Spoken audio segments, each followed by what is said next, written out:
This is O'Connor and Company this Friday morning. It's not just a Friday, though. It's Black Friday, the day after Thanksgiving. It feels like a holiday, but it's not. It does. Wow. Coming up, Patrice Amuka at 7:05, celebrity chef Daryl Drama Taylor. He'll tell us what to do with those leftovers, and he'll tell us what it's like to cook with Gordon Ramsay looking over your shoulder. Ooh, that I can't wait to hear. It's 7:35. Mike Clancy running for that Republican nomination in the 10th Congressional District. 8:05. Will Hild from Consumers Research, who leads the charge against woke corporations. He'll tell you which ones don't deserve your Black Friday money today. And then at 8:15, Trevor Maddich on the Commanders' free fall. That's all coming up. But Patrice, happy Thanksgiving to you the day after. Yes, you too. You too. Thank Happy you. Black Friday. I don't know why everything is racial with you, but all right, fine. Obviously, there's a good reason. I'm kidding. 888-630-9625. Did you have a political Thanksgiving? 888-630 WMAL. President Biden yesterday implored America to stop the rancor and come together over the things that we care most about and we can unify around. This at the exact same time his campaign was putting out talking points on how to deal with that crazy right-wing MAGA extremist lying at your dinner table. So I don't know, maybe a bit of a mixed message there from POTUS.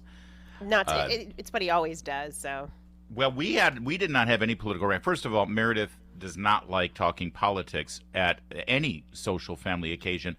And you would think it's, well, why not? You know, is she just afraid of things getting contentious? No, she's not. Actually, she's incredibly protective of me because when we get together at a family event or with the people who are not in the media business, you know, and who aren't in, listen, a lot of our friends here in Washington are either in politics or in media.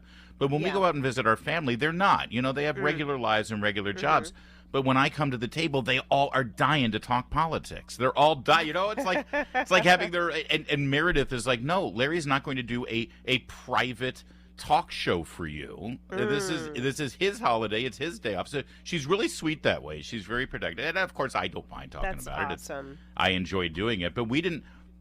Partly because of that rule, but also nobody at our Thanksgiving table yesterday disagreed on anything. We all pretty much have the same opinion. There was some contention over the Green Bay Packers and the Detroit Lions, but other than that, okay, we didn't really have any rancor at our Thanksgiving table, and it was lovely. What about you, Patrice? Well, you know, my husband, Victor, is kind of similar to your wife in that he's very protective of me, too. And he knows that most of the time our guests are not politically aligned with me. He's very much independent. So he'll try to divert the conversation. But I just put it out there. I asked about reparations because I had folks who are immigrants like we are. And I had folks who can trace their family lineage back to slavery in this country. And I said, what do you think about reparations? Should the federal government be paying them out? I did that. In part, it's a little bit of research for potentially something that I might be doing next month. But, you know, I laid out, I let them talk, and then I laid out why, you know, I think reparations are not feasible, not a good idea, and maybe alternatives to uplifting not just blacks in this country, but poor people. You know, I talked about why this is there's more classism issues than racism issues and stuff like that. So, you know, in a couple of moments, there was a little bit of tension, and my husband he could feel it, so he interjected. And he'll say, okay, this is what I think, or he kind of tampered. I mean, we didn't come to blows, Larry, but it was more like, okay, I'm hearing this for the first time, or okay, this is interesting, but here's why you're wrong. Type of conversations. So, I love it. Reparations. I mean, that's like saying, so you know what we haven't talked about in a long time. Abortion. What do you think, guys? You bring up reparations at the Thanksgiving table? That's hilarious. I did. Well, so here's the thing. Like everybody's black, but different ancestry, and so I wanted to hear those perspectives. Exactly. Why should reparations?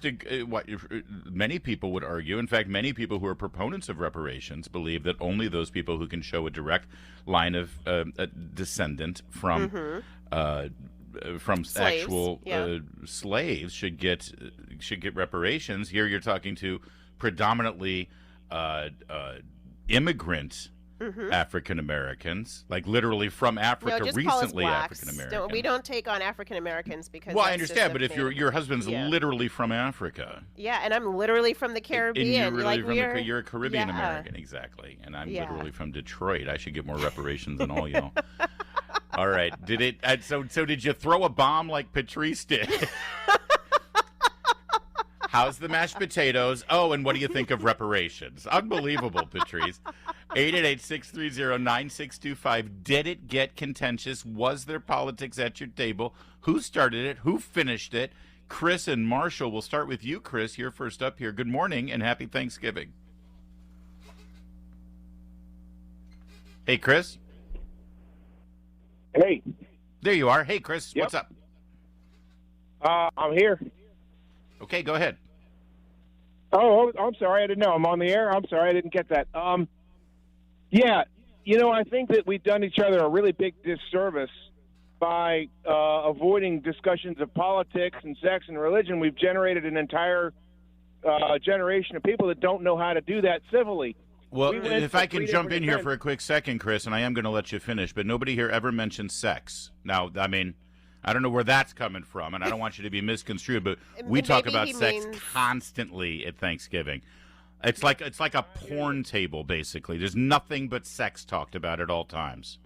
Well, I got to give a slow clap to Patrice, man, going straight for the reparations. You got my respect Thank right you, there. Chris. Thank you. This was the first time that we ever. This is the first time we weren't mine host. We didn't have the horde over at our house. We went to 3 different events, and my wife made pies. And on top of the pies was written, "Unvaxxed and ready to talk politics." Fist bump to your wife. That is killer. I think that's was, right up there with one- reparations. Right on. There was an old folks home, and then there were 2 different family members' houses, and there was only one liberal among the entire batch that actually identified as such, and it went smoothly. There wasn't any, But I really think we need to bring back the ability to talk about these things because around the table, I mean, it's crucial. Look at the inability to cope that we've fostered. People that have these explosions and these temper tantrums because they're confronted with viewpoints they don't agree with. We need to be able to do that civilly. That's and right. the only way we're going to do it civilly is to do it. I don't I agree, disagree with Chris. you at all, Chris. You're right. In fact, Yep. that's something that we try to foster here. I mean, obviously. Chris and Marshall, happy Thanksgiving. I do Thank you, love sir. that. Thank You you. got a good woman Have a there. good Thanksgiving. God You bless too. y'all. Bringing the You pies too. in. I'm unvaxxed and I ready to love talk that. politics. Woof. Yeah, that I did see somebody post a meme of Vince McMahon walking. He does that strut Yeah. on WWF or WWE, and he says, and the caption was, "Me entering my Thanksgiving dinner with all my conspiracy theories from last year validated." That's a good one. All right, did your Thanksgiving get political? Who started it? Who ended it? How did you handle it? 888-630-WMAL, 888-630-9625 at 6:15. You just heard Chris from Marshall talk about how they arrived at their Thanksgiving dinner with a pie that said unvaxxed Yes. and ready to talk politics. I love that. It is funny to think of where we are right now in terms of COVID-19 and the drama over masking and vaxxing and everything because it's such a thing of the past, right? Yes. But I got to tell you, actor Kevin Bacon, 6 Degrees of Yeah. Kevin Bacon kind of thing. He put out on X.com yesterday a post of himself and his lovely wife, Kira Sedgwick. This is a blast from the late 80s past, right? There's Kevin Bacon, Kira Sedgwick. They're on a subway, it looks like, in New York, and it says, "Sending gratitude and love from the Thanksgiving subway." And it's a selfie picture of the two of them. Isn't that sweet? A little celebrity Yeah. couple riding the subway. And there's Kira Sedgwick looking lovely and beautiful, and everything. And there's Kevin Bacon with a giant face mask on. No way. I'm Come not on, kidding. man. Oh, but I got to tell you, you know how the kids like to talk about getting ratioed on social media with Yeah. This has 1.8 thousand comments on it, and almost all of them are take the mask off. What are you doing with the mask? I mean, it's at this point, listen, there are some folks who really just don't want to get sick, but Come on now, Kevin Bacon. Really? Well, and his wife doesn't have a mask. So that tells you something. So what's going on here exactly? Well, I mean, listen, if my wife were Kira Sedgwick and she was that gorgeous, I would employ her not to wear a face mask either. I want everyone to see the hot number I've got, right? That's why I would never let Meredith wear a mask, no matter what. Risk getting the virus. It's worth it to get your beautiful face out there. But it is amazing in this post-COVID era, thinking about how deadly serious and contentious all of it was up until, a minute and a half ago. Oh, and meanwhile, and by the way, who was the one who pushed a lot of that anti-vax, you're the problem with the pandemic? President Biden. I believe that was Joe Biden. Yeah, Mr. Let's All Come Together Now was the one who said this is a pandemic of the unvaccinated. So we need to alienate, separate, and shame the people in your family who haven't been vaccinated. That was Thanksgiving. But, now we have to all come together because this is his last Thanksgiving before the election. So now he's Mr. Unity. Now he's Mr. Magnanimous. That said, if your Thanksgiving dinner was populated by independents, then it's understandable that they didn't want to talk about Joe Biden or bring up politics much because we have a roundup of all of the latest general election polls that focus specifically on independents. And listen to this. CBS, Trump 54, Biden 44. Quinnipiac, tied, Biden 44, Trump 44. CNN, Trump 45, Biden 41. Harris poll, Trump 57, Biden 43. Fox News, Trump 52, Biden 36. Yikes. NBC is Trump 42, Biden 31. There's just the one outlier, Quinnipiac, that shows them tied. Yeah. On average, Trump is beating Biden with independents by 10 points. Patrice. Oh, that's incredible. Independents are obviously the ones to watch. And then when you dig down into the state level races, particularly in probably 5 key states, President Trump is beating President Biden. So that is why the Biden campaign is freaking out, particularly about young people's not turning out to vote and minorities just not voting or voting for President Trump in greater numbers. They can sink Biden's reelection like that. Meanwhile, if you wanted to have a politics-free Thanksgiving, so you just sat down and watched the Macy's Thanksgiving Day Parade, well, that got ruined too. It got ruined by pro-Hamas, pro-terrorist protesters. We'll share that with you in a moment. And also your stories about whether your Thanksgiving got political or not. 888-630 WMAL. It's 621. Politics. This Thanksgiving, the left was encouraged to bring politics to the table along with their vegan mashed potatoes. And at the Macy's Thanksgiving parade, right in front of the McDonald's unit, Patrice, with poor Grimace trying to have his 15 minutes of fame, Grimace had to look at this spectacle. Take a listen. Liberation for Palestinian planet! Liberation for Palestinian planet! Palestinian protesters. They laid down on the street on Broadway in front of the float. They pretended to glue themselves to the pavement, but of course that's impossible to do. Yeah. And they poured fake blood all over themselves while they laid there as if they were dead Palestinians protesting on behalf of the terrorists. Who are they trying to win to their side with those kind of antics at that time and those kind of antics in front of children? No idea. I mean, they were the name of they were demanding. I love this. They were demanding liberation for Palestine and the climate. Both things are fairy tale myths. Okay. Yeah. Oh, there you go. I mean, these are the same people who have flip their sign around that says Black Lives Matter. I mean, these are people, they are paid to show up and protest and do stupid stuff. They don't, if you ask them one question that goes beyond the surface of what is your slogan, they have no clue. They shut down, they start crying, kicking like a toddler, and then they try to run away. They just needed to turn fire hoses on them. That's what they should have done. Just knock them out of the way. Now, apparently, I said it was in front of Grimace because I saw a picture of what appeared to be Grimace just right behind them. But it appears it was in front of the Sinclair Oil float. I guess Sinclair Oil had a float with a dinosaur, because we like dinosaurs because they give us oil. That is sort of, just begging for a protest. Here's what really annoys me about this. Within 4 or 5 minutes, NYPD showed up, picked these clowns up, and dragged them off the street because they didn't want to block the parade. Well, Mhm, where the which they hell are were. the cops dragging these people out of the street when I'm just trying to get home from work? It's like, we don't want to disrupt the Thanksgiving parade. How about not wanting to disrupt rush hour? They should get arrested every single time they do this. So what's interesting, I'm watching video thanks to Simon Ateba on Twitter, and the police are right there. I'm guessing they were waiting for the okay to drag those lunatics off the pavement, but they were literally right there. Well, I mean, they were probably there for crowd control for the parade too, right? Yeah. And definitely on the lookout for such things. But they should have been arrested immediately. Right away, exactly. And they should do that every time there's a protest. Why do we sit for hours? Don't even wait. First Amendment activity going on. No, it's not First Amendment activity. Drag it's them by the breaking heels law. and just exactly. That's right. Go, no, drag them by Drag the them hair. by the Go ahead, heels. Patrice. It's 6:30.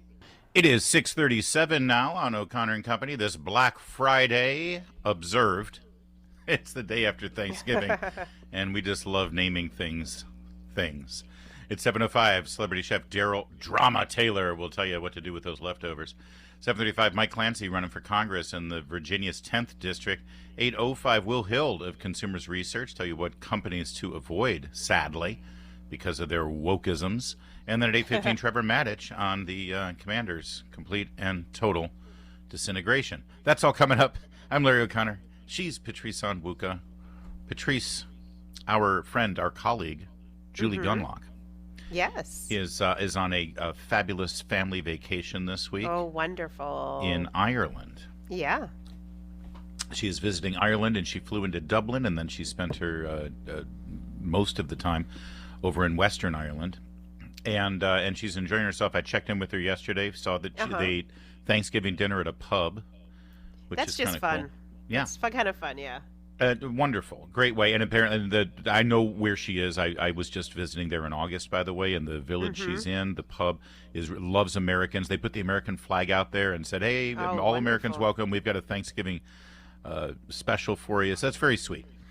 Luckily, she's about 3 hours away from Dublin because last night in Dublin, things exploded. Literally. And it's ugly. Yeah, there are riots in the streets right now, mostly triggered by a murder. A murder of, or I should say, excuse me, not a murder. No one is dead yet. Stabbing. There was a stabbing, a knife attack outside a school. 5 were injured. 3 of them were children. 1 is in serious condition. And it turns out that the suspect who has been apprehended is obviously a mentally deranged lunatic and is also an immigrant. And there has been a huge influx of immigrants in Ireland recently due to a government policy. They're trying to bring in refugees and various asylum seekers, and they haven't. Basically, the people of Ireland are very angry about it. And take a listen to cut number 1 here. People are marching through now. They're angry. They're angry. People are angry. People are angry here. Very angry. They're marching across the gates. People are very angry. People are angry, as you can hear. They were marching. They were rioting in front of a Holiday Inn in Dublin that houses immigrants into the country. And again, the immigration laws are very sort of fluid like they are here in America. Well, actually, the laws aren't fluid. The enforcement of the laws are fluid. And you can hear in cut 2 here, they protest in the streets as they actually set this Holiday Inn on fire as a protest.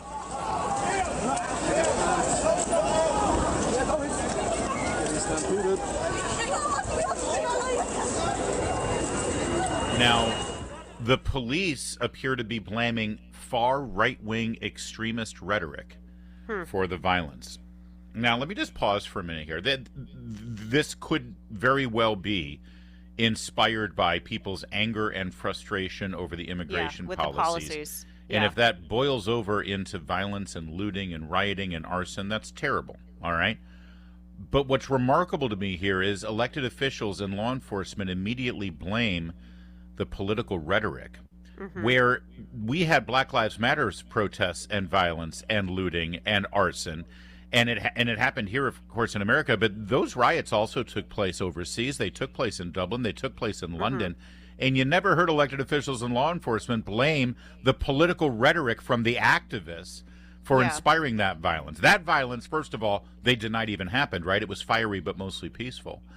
And if there was violence, it was always rationalizing it. Well, this is what the oppressed do to their oppressor, right? But here, immediately, headline after headline after headline, far-right extremists, far-right extremists, far-right extremists. They don't know that. There's no evidence of that. What it appears to be is that people are upset that children are getting stabbed, and That's no one's right. doing Well, anything about it. So to your point about the elected officials, the Irish president, Michael Higgins, he expressed his sympathies, obviously, for the children who've been injured, but he added, this appalling incident is a matter for the Gardaí and that it could be used or abused by groups with an agenda that attacks the principles of social inclusion.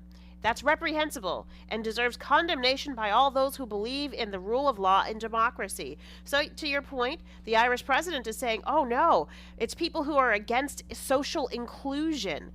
It's not a matter of social inclusion that people are worried about. It's the concern that the government is letting people into that country without properly vetting them, placing them in communities without proper oversight on what they're doing, and then protecting the citizens and residents who just want to send their kids to school safely and can't do. I mean, this could have absolutely happened in New York City. It's a tinderbox waiting to happen. When you see, we talked about it on Wednesday.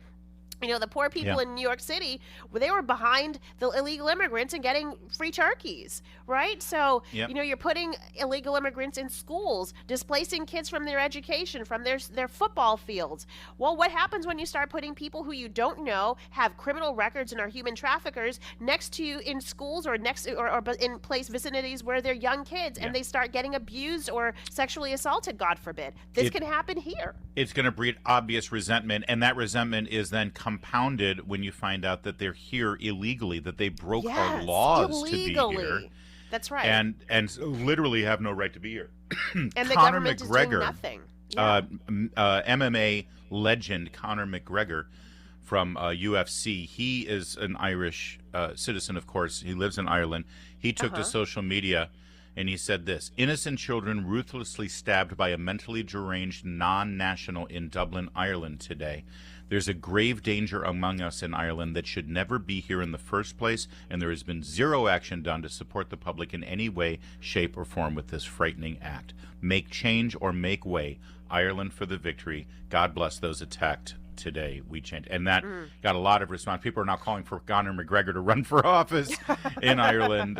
We'll see about that. But in the meantime, everyone in Ireland, everyone in Dublin certainly has our prayers.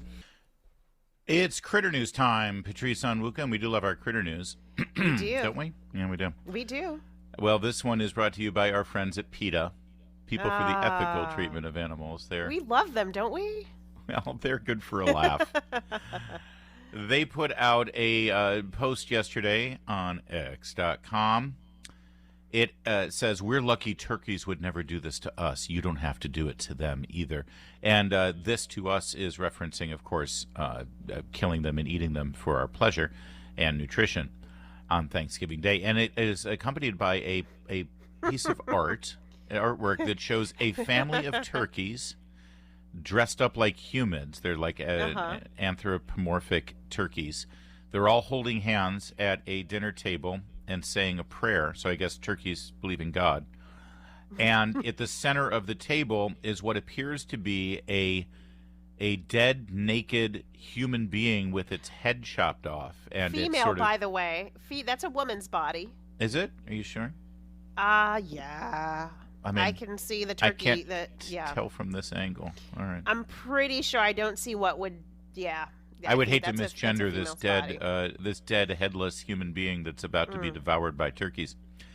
We're lucky turkeys would never do this to us. You don't have to do it to them either. There you go. So it's hilarious. Yes, go ahead. Only because I love how the Twitter ex-users gave it context and said, listen, turkeys are not vegetarians. They eat mice, they eat lizards and frogs and anything that can fit in their beaks. Right. PETA. Oh no, this community note is fantastic. It says that, and then it says if turkeys were larger or had the technical means to farm and eat humans, their current diet reveals they likely would. They In would other be words, eating us. it's completely yes. Turkeys eat any animal it can get its beak on. It's that because guess what? That's natural. It's yeah. normal. We were designed to eat animals. Listen, God put his man on earth, Adam, and said, have dominion over everything. That's That right. means we're supposed to be at the top of the food chain. PETA wants to send us to the bottom. I'm not having it. I'm not with that. Well, and for those animal rights activists who may be listening, or for the PETA people who says, "Oh, well, you're bringing God into the equation." Well, what about those of us who don't believe in your God? Well, guess what? PETA invoked God. PETA has the turkeys praying. Who are they praying to? Yes, exactly. So- They're praying to some higher being, right? The turkey god. So it seems to me that if they're willing to invoke God for their distorted too. view of reality, then we can too. And yes, God designed many creatures on this planet, including human beings, to be carnivores. We've been eating meat right. since day one. That's why we have carnivore tearing teeth in our mouth. It's That's to right. rip the meat, the juicy meat from a turkey carcass. Oh, yes. You're just reminding me of what's in the fridge upstairs waiting for me after the show. Oof. So PETA swung and a miss on this. But honestly, at this point, I think PETA is really just there to get attention. I don't think they're actually trying to change anybody's minds. Okay, so did you click on the person who the person responsible for this animation? His X handle is Free Bison. Yes. You go there, and he's called the Vegan Rapper, but Yeah. he has this weird image of a turkey, like it's like a turkey in space that shoots lasers from its eyes. The people coming up with this stuff are just nutty. Well, yeah, this guy has also created other artwork for PETA, including showing a person, a full-grown man, nursing from a cow's humanoid-type breasts. Oh, that's so weird. That's so Saying, creepy. Looks weird, right? It's what you're thinking if you drink cow. It's what you're doing if you drink cow's milk. Raise your hand if you know that humans shouldn't be drinking cow's breast milk. It was made for their babies, not you. This It's just- the these more people- I scroll, is the less I want Yeah, of this you don't guy. want to look at the artwork. It's really, but every time you sort of anthropomorphize an animal and try to put them in our place, first of all, it actually shows the animals to be they'd be way cooler if they act more like humans. It's smarter and, too. And way smarter, and they'd pray. And sure, if they had their way, they would absolutely eat a human being. Well, you go out to the Serengeti, Larry, jump out of your vehicle and find a group of lions and see if they would be vegetarians. If you offer them some vegetarian dinner, see what would happen to you. I mean, Hold on a second. Are you saying that we could have lion steak next year for Thanksgiving? I'm open to it. 'Cause I am on board with that. A nice lion filet mignon, a little I'm open to it. I mean, little sautéed Simba.